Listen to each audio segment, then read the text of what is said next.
is your Filipino radio experience in Las Vegas. PHLV Radio. PHLV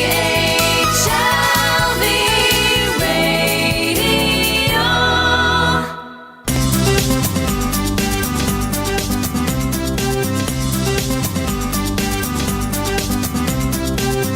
Are you ready to travel? We got all the travel buzz here on Smart People, Travel Wise with Alvin Adriano on PHLV Radio. Greetings on a wet, cold Tuesday here in Alexandria, Virginia, and I'm so excited for today's show. We're going live with a special guest today, and I'm super excited to bring him on.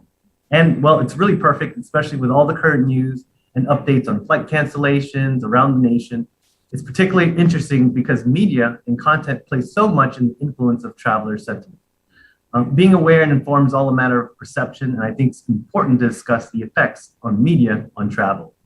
Now, if you're just tuning in, I welcome to you our award-winning podcast, Smart People, Travel Wise, to where we chat with travel industry executives and professionals to bring you closer to all the amazing destinations around the world. We take you behind the scenes and get you all access passes to what's going on in the world of travel. I also like to mention everyone watching and listening that I recently just accepted a position with ASTA, the American Society of Travel Advisors, and that the content and views expressed during today's interview are mine and Dan's alone, and do not reflect ASTA's views on any subject that may be discussed. A little bit of formalities, but however, I needed to make sure I disclose those. Well, you might also be wondering if you're just tuning in who I am. My name is Alvin Adriano, the host for today's show. A travel professional who's been in the industry for over 14 years and have been in frontline sales all the way up to managing a multi-million-dollar travel agency. But today, I'm your host on Smart People Travel Wise. Now, before we get started, if you are watching live, please hashtag live. And if you're watching on the replay, hashtag replay. Make sure we know where you're watching from. Also, drop in the comments where you're watching from so we can acknowledge all of our fans around the world. Now, media has the power to influence individual beliefs, attitudes, behaviors, and social norms that influence and encourage certain behaviors are usually polarized as cause and effect. Now, during the outbreak of COVID-19, people's reliance on social media and news publications for pandemic-related information, daily communications, online professional interactions increased because of self-isolation and lockdown implementations. As the world consumes media and content in such an overly way, organizations and companies have highlighted different ways to distribute content like webinars, Zoom meetings, podcasts, and even live streaming, which were instant hits in this virtual world.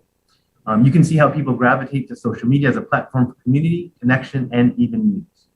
With a new perspective to see how the modern consumer views media, I wanted to bring an expert in the field to talk about how travel media evolved during the pandemic and their thoughts on the current resurgence of travel. On today's show, I have the pleasure of bringing one of the most outspoken talents in the travel industry, Mr. Daniel McCarthy. Dan is the editor-in-chief at Travel Market Report, leading an award-winning team in covering issues across the travel industry. He's a member of the 2019 Folio Rising class and the winner of the Journalist of the Year Award in 2021 from the American Society of Travel Advisors. His work has appeared in the Boston Globe, New York Daily News, and more. He's also based in New York.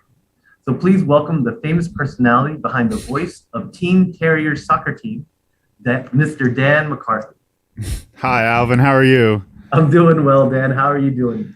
I'm good. I wanted to say, I know it was a disclaimer as we started, but congratulations on the new position with ASTA. I'm sure they're very lucky to have you on board. Well, I appreciate that. I think a lot of people have opened a lot of doors for me, as you as well. Being featured in one of the master advisor class on TMR. Yeah. We that's when we sort of first saw cross paths, and I was very happy to see your name pop up my email box again to come aboard this show. I'm excited to have you on. But I mean, again, for all the listeners and watchers that are on the show, can you maybe give a little background about what you do and what a travel editor at TMR does? Yeah, so like you mentioned, I'm the editor-in-chief at Travel Market Report, and we're a B2B trade publication specifically geared towards providing information and content for travel industry professionals, which is primarily travel advisors, people selling travel on the front line. So we publish daily, online only. information and stories that hopefully makes their job a little easier and gives them opportunities to increase their bottom line, to talk to their clients, things like that. Our goal is to engage travel advisors. That's our bottom line. We write about suppliers, we write about travel companies, airlines, cruise lines, tour operators, things like that. But our goal is always to cater towards the travel professional. And that's been our goal since I've been here, which has been a little over 5 years, I think approaching 6 years now. Oh, that's awesome. I mean, I know travel has evolved in so many different ways during the pandemic, but can you talk about how, I guess, you guys navigated when travel was on the lockdown, when everything stopped for these last 2 years? Yeah, I mean, when that kind of thing happens, there's a lot of, I specifically remember it because there's so many things that go through your head, especially in this industry, because hospitality and tourism was very clearly going to be the hardest hit by the virus. I mean, there's obviously more important industries, I think, or more pertinent industries to when there's a global health crisis, particularly the health industry. But travel seemed to be the one that was going to be completely shut down, which a lot of other industries weren't going to be. They were going to be able to exist in some form or another. And I remember sort of seeing the headlines. I specifically remember, and I'm sure a lot of people remember, like that first week, there was these just jarring scenes of,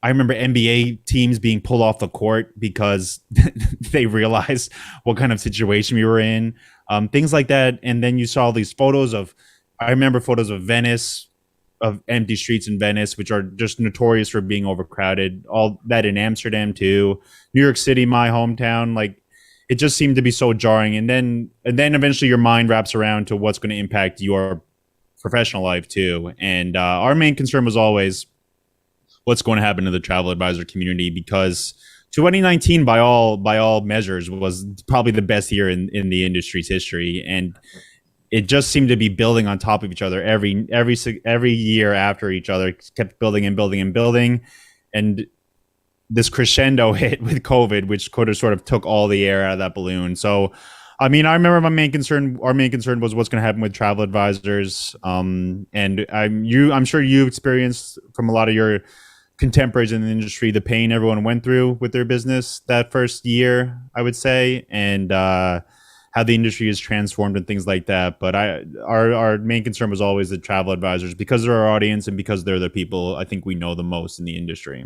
Yeah, I think the initial shock once it wore off, because a lot of people in the industry were, maybe 2 months, 3 months. The idea of the world shutting down never crossed our mind. We went through, certain events in our history, 9/11, Zika, but nothing were in the extent of what we dealt with this pandemic. And I love what you said about, being able to write about these stories, about the gravity of the effects of the pandemic. But as a travel publication, you guys are normally talking about optimism, about what's going on. And so what were the most difficult challenges or issues that you faced during this 2-year hiatus? Yeah, so I mean, so the worst kept secret, I think, in any media is that bad news is always more popular than good news when it comes to engaging an audience. So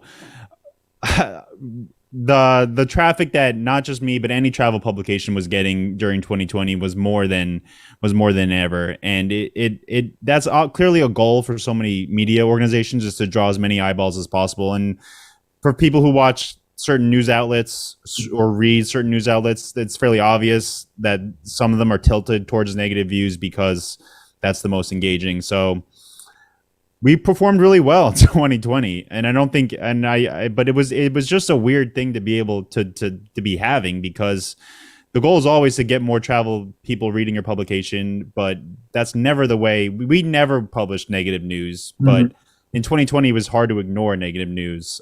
So that was, I think, one of the most difficult challenges was figuring out how we were going to publish news without a strong opinion, without a negative tilt, when everything was already so negative. It just became an impossible task. And we also sort of saw what was moving inside the industry too. We saw through our through our email lists and through our social media lists, we saw what was happening to the people who are working in travel. We saw people bouncing out. At first it started slowly, and then it became a quicker thing. So we sort of had a front row seat to what was happening with the travel industry, and that was hard to wrap your head around too. Was when the tide is that strong in a certain direction, and there's really nothing we could do as a travel publication. I mean, how do you process that? How do you accept that, and how do you move your business forward after that? Yeah, I mean, and I'm glad that you said that, because a lot of people don't realize that bad news has more viewership. A lot of people like to see what's going on and make their days based on that. But for TMR, I mean, you guys are busy. You were really concerned about the Travel Advisory Committee. How did you guys choose your perspective? How did you choose the stories that you wanted to highlight in your publications? What was the thought process when it came to deciding what stance are we going to put on this? Yeah, so I mean, the first question we wanted to help business owners, travel agency owners answer is, how are we going to survive? Because that was the number one concern for everyone. I mean, I know you're a new position in ASTA now, but ASTA was one of the leading voices, and that was just trying to figure out how they were going to keep their members afloat during a time when no one was traveling, no commissions were coming in, no revenue was coming in. And I know a lot of their efforts were geared towards making sure agents or advisors had a place carved out in these government programs, and ASTA was super successful in that too. So that was a lot of our motivation was based around that too. Was how can we help ASTA, because ASTA was the front line sort of in this war, in this war against the loss of the travel industry. ASTA was there. We wanted to do our best to support ASTA, and I think we did what we could. And we also wanted to become a vehicle for some peer-to-peer stuff too, which you mentioned you took part in our series, but we started a series. It was just peer-to-peer information sharing, that we sort of opened it up and grew a community as large as we could, so that travel agency owners could learn from other travel agency owners how they were surviving, how they were making it through, things like that. So those, I think, were our two main goals. And those I think those are still alive today with us. And I think it's something that's going to be our role going forward. And sort of that differentiates us too from other publications in our area. But that's what we were focused on. And I think that helped us survive, and that sort of gave us a sense of purpose too, especially when borders were closed. Yeah, I think what we all realized is community and connection was something that we really had to foster during this time, that everyone was so isolated on their own, trying to figure out how to survive, not only personally, but professionally, because again, the travel industry was just in chaos at that time. Yeah. A lot of organizations started banding together, coalitions, associations. And I think it was important that we all found, like you said, a new purpose on how we can support the industry in a way that it will thrive later on after we get through this pandemic. So, you're going to say something? No, I mean, be part of that. I just wanted to say, I had a lot of moments, especially early in the pandemic, when I was unsure of the future of anything at all.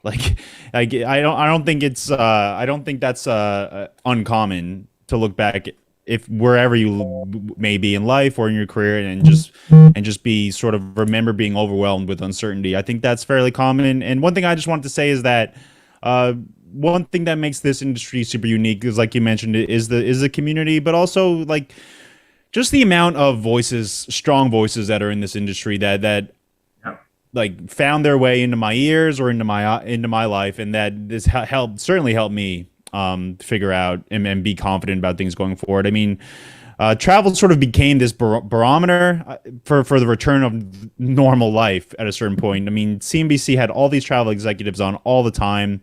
The TSA numbers, they were constantly written about by major consumer publications. That seemed to be a measure of how things were going to recover, is how many people are going through airport security. I remember seeing Frank Del Rio or Ed Bastian on these television shows, and they were talking about what they were doing to prepare for a return to normal. And it was never a question of if that return to normal would come. It was only when, and that was something that really helped me get through the pandemic. Well, that's awesome. I mean, again, we all learn different, we all take a look at ourselves and try to figure out what it is that we wanted to accomplish, because we never had a time. We're all in this rat race, just constantly moving. And when the world stopped, it just gave us some time to kind of look back and reflect at like, hey, what it is that I want in life? What is this really what I want to do? A lot of travel advisors, started looking internally, try to fix, or not fix, but maybe improve or enhance their services right now. Looking at the foundation of how their business was built. But I wanted to ask, as an organization or as you as a editor in chief, learning from this experience. Again, this hopefully is the only time in history this will happen. Yeah. But what can you reflect, or what kind of experiences can you share with us that changed your perspective in travel or in your life? Yeah, I think that having travel being an absent part of your life, and anyone in this industry, you included, Alvin, like travel is just a part of the job. You're going to be traveling more often than you ever thought you would be before, and a lot of that is kind of unforgiving, a lot of the corporate travel, but some of it is also very enjoyable. And having that sort of robbed from you was definitely a sort of realization that that's something maybe I should enjoy a bit more when I am going on these trips. Like I know a lot of these corporate trips are business trips, and they're to be treated as such. But you do have some opportunities to sort of experience the world when you go out, when you get on an airplane, when you do things like that. So when I remember telling myself that during the pandemic was when things do come back to normal, that I'll do my best not to get overwhelmed by my travel schedule and not to take it for granted either. Yeah. And then I think, and I learned this from somebody else in this industry who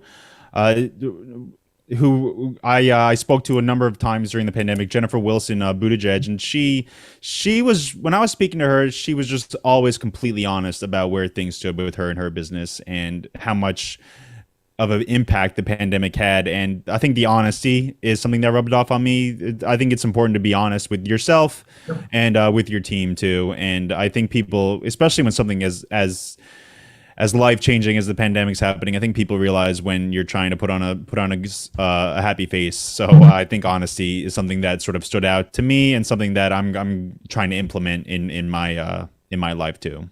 I think that's great, because transparency and authenticity is something that we look for, especially when we travel, because you see the cookie cutter or the stock photography of places, and then once you boil down to it, you really are looking for that experience. And yeah, Jennifer Wilson is a great friend of mine, and she was one of the influential leaders that really navigated this whole industry through it because of her honesty and her ability just to keep it real, I guess. Yeah, and that's difficult too when things. I mean, we're in April 2022 now, and I mean, I'm sure you've spoken about how the travel industry is just it's ready to just sort of explode, and I think there's only a few more things we're waiting on for things really to take off. Including the testing, the inbound testing requirement back to the U.S. seems to be the big one. But just to be able to be honest, when things were incredibly bleak at one point for the industry, I don't think that's a big secret at this point. But being able to recognize that, I think, is the first step in being able to figure out what role you have in reversing that. Yeah, well, I mean, you mentioned it now. We're now 2 years out of after the beginning of the pandemic. We're starting to see countries open up their borders. I think CDC just removes cruises from the health warning signs. So now that we're in this resurgence, when people are starting to travel more, do you see any changes in how people travel, or where they're traveling to, or the reasons why they travel? Yeah, so I mean, these conversations, I had these conversations a lot during 2021 in particular. Was that what's going to be the significance of this revenge travel, which the people have?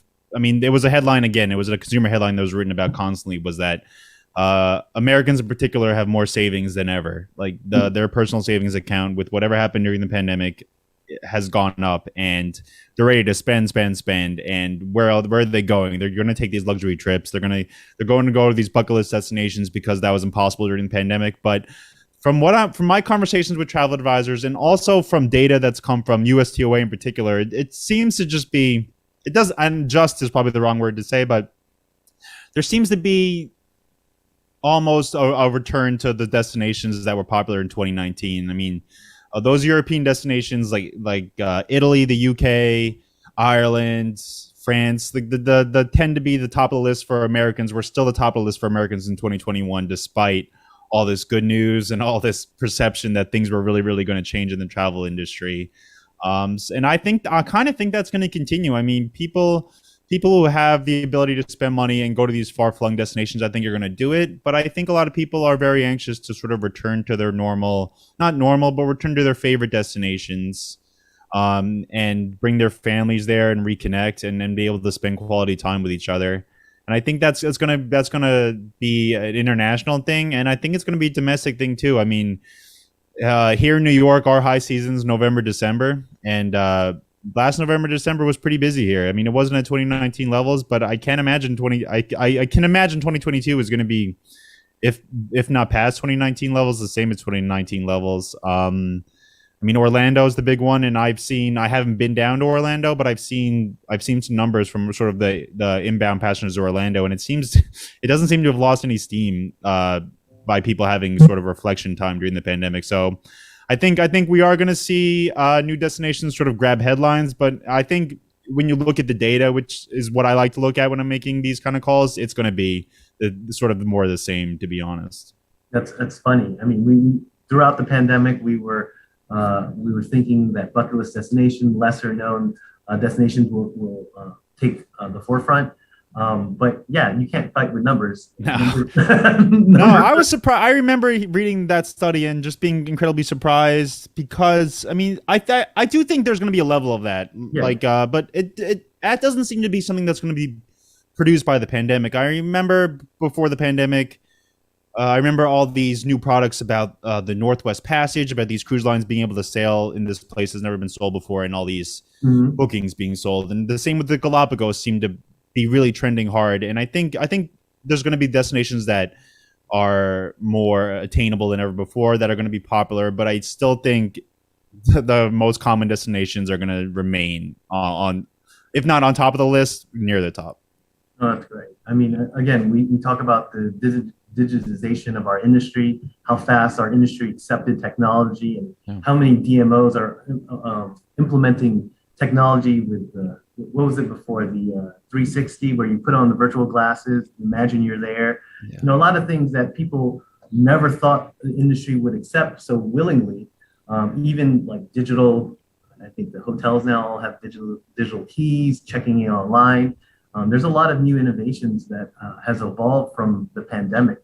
Do you see travel evolving any faster in the next couple of years because of this surge to technology, or do you still see it focusing the way it was in 2019, just same old?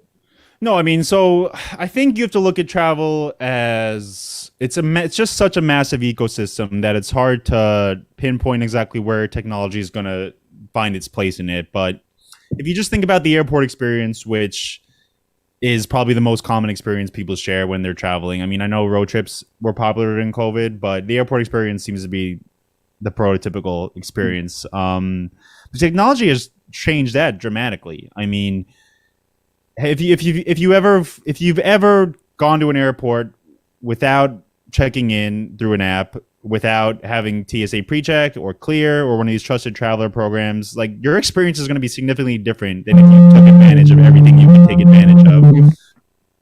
Whether that be signing up for PreCheck, whether that be checking in online, having your boarding pass on your phone, not having to print out anything, like, it really goes from very unenjoyable to somewhat enjoyable for me going to the airport when I'm taking advantage of all this technology. And I think that's going to continue. I think the goal of the travel industry, especially the people who are making these kind of moves in the travel industry, is going to be to remove as much friction as possible from the travel experience, because that's going to make people's traveling easier, whether it's corporate or business. And it's also corporate or leisure, but it's also going to hopefully remove some of the barriers that people felt like they had to overcome when they were traveling. So I think that's going to be a big shift. I think it's going to continue shifting. I mean, I wouldn't be surprised in a few years if the TSA is scaled down, and a lot of that is done through artificial intelligence. A lot of that's done through facial recognition, things like that. I think removing the friction from travel, making getting through security as easy as possible, and the booking process as easy as possible, I think that's going to be the goal, and I think technology is going to have a major role in that. Yeah, I mean, technology is just, I mean, when you see how fast we've accelerated in everything, it's just crazy. I Yeah. mean, before pandemic, we were talking about augmented reality, virtual reality. We were slowly talking about blockchain. And now during the pandemic, we're talking about NFTs, how that can be useful in the travel industry. Do you think those are going to stem a spike in travel because of the opportunity that they can? I mean, I've heard that airline tickets are going to become NFTs in the future because of what's your take on that? I don't know. I mean, I'm not incredibly well versed in sort of the blockchain world. I mean, I could see it. I mean, I don't know. I mean, I think airlines in particular are investing just an incredible amount of money in figuring out this technology. And artificial intelligence I think is going to be a big part of our lives, whether it's in travel or elsewhere. I think that's going to be the big differentiator for everything going forward. I mean, from what I read, again, I'm not an expert in this, but that's going to be the major transformation over the next couple of decades is how artificial intelligence is impacting our lives. And you can kind of see some of it sort of peeking through right now. But it just seems to be like not even in its as early as you can get in that story, in the artificial intelligence story. That seems to be the place we're in now. So I don't know where it's going to go, but if I'm going to bet on any sort of sector transforming or any piece of technology transforming, it's probably AI. And I don't think I could comment about the NFTs or the blockchain or things like that. I think we're all just waiting to see someone else teach us to it in a simpler form once it gets to that point. I want to switch tables a little bit and talk about consumption. I mean, we all know that content consumption has changed dramatically, where normal online platforms were good. Now, social media platforms have increasingly become a form of communication. Do you see travel media changing the way it's delivering information in the future, more likely focusing on social media as a platform? Yeah, well, I'm sure you know is that just working inside the travel industry, there seems to be a lot of communication done on Facebook in particular. It seems to be the biggest tool people use for communication, whether just inner industry communication seems to be done on Facebook. It seems to be easy to be able to do like that. This industry is just incredibly. There's a lot of networking in this industry, and Facebook seems to be the platform that lends itself to networking. And I think that I'm 100% sure that's not unique to travel. I'm sure that happens in other industries too. And Instagram too. Instagram seems to be the great way to market to consumers. It seems like a visual platform lends itself very well to travel, obviously, because of all the incredible experiences and photos you can take.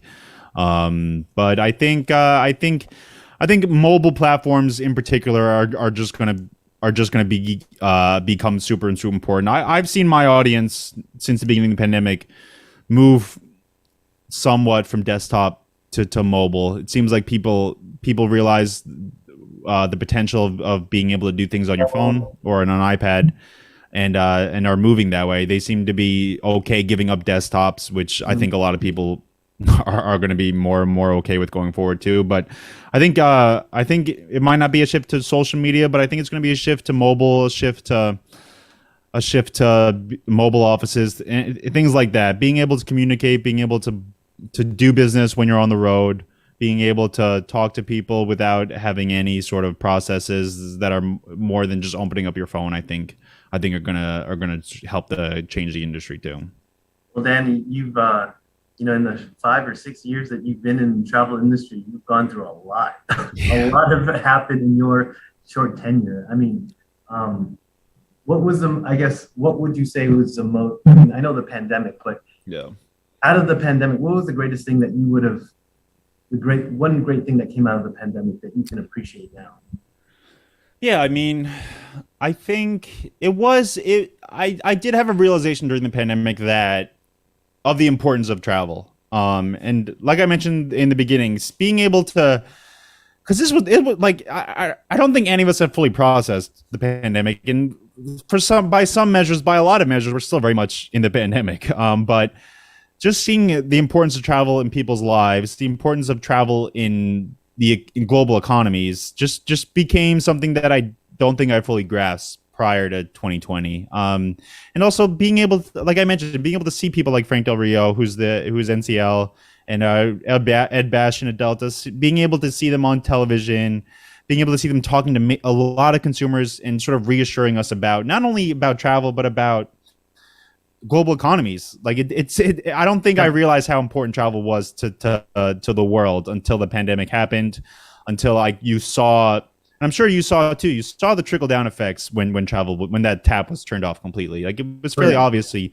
such a negative impact on the world, and travel gets a negative reputation from a lot of consumer publications because of the environmental impact, or the perception of the environmental impact, and because of things that are far beyond our control. But travel's role in globalizing the world's economy and also in people's bottom lines, whether they have a role directly related to this industry or not, I don't think can be understated. I think that's or overstated. I think that's sort of the biggest realization I had during the pandemic is like I'm very much just a cog in the travel economy, but that economy is just of uber importance to the world. Yeah. I think we did an analysis that travel and tourism takes about 10% of the global GDP. And when it was removed, I mean, so a lot of countries, they may not be big tourist destinations, but countries like Philippines, where it was like 13-14%, you can see how the economy shrank during that pandemic and how a lot of people lost jobs, opportunities.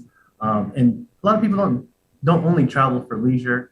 There's a lot of different reasons, whether it's for health, pilgrimages, connection, relaxation, escape. So a lot of people are able to understand that travel isn't just a binary thing. There's so many different facets to why people travel. And it all played in the part where we are now, because travel is resurging. A lot of people are starting to get out, and we're hopefully going to see a lot more news and media coverage about the possibilities or the countries opening up as we speak.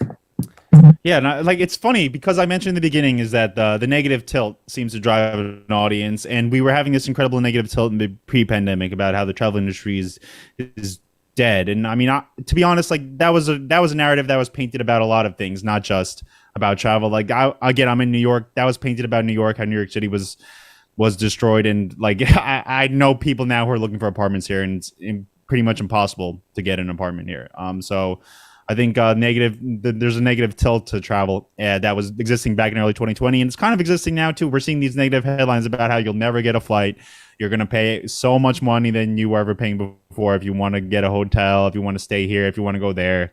And I think I want to just point out that that's going to be overblown a bit too. There's definitely going to be a high demand and a lower supply now. So you are going to have to pay a little more, but it's still very much possible to travel today as it was back before the pandemic.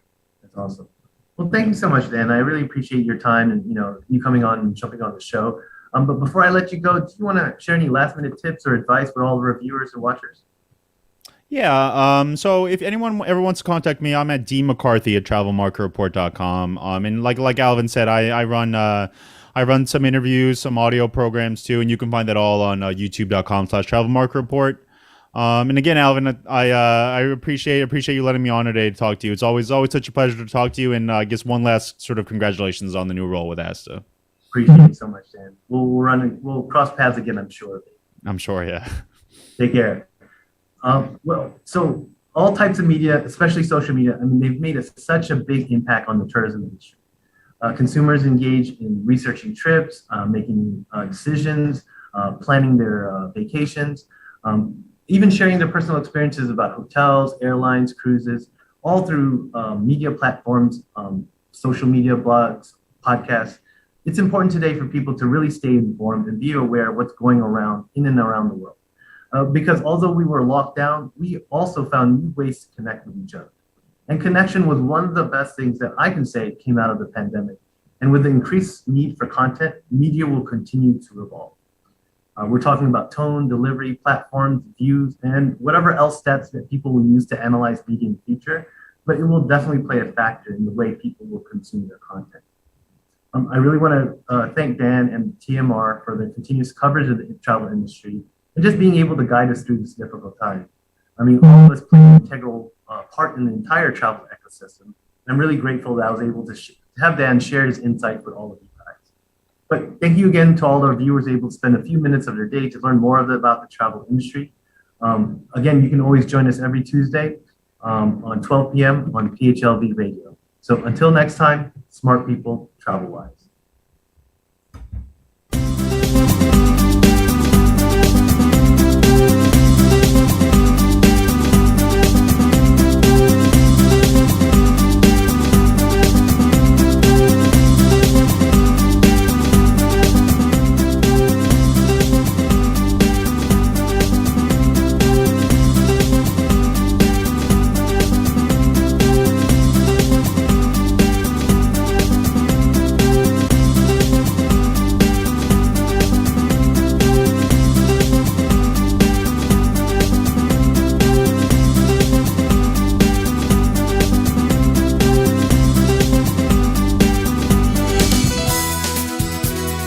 Just like a friend from back home.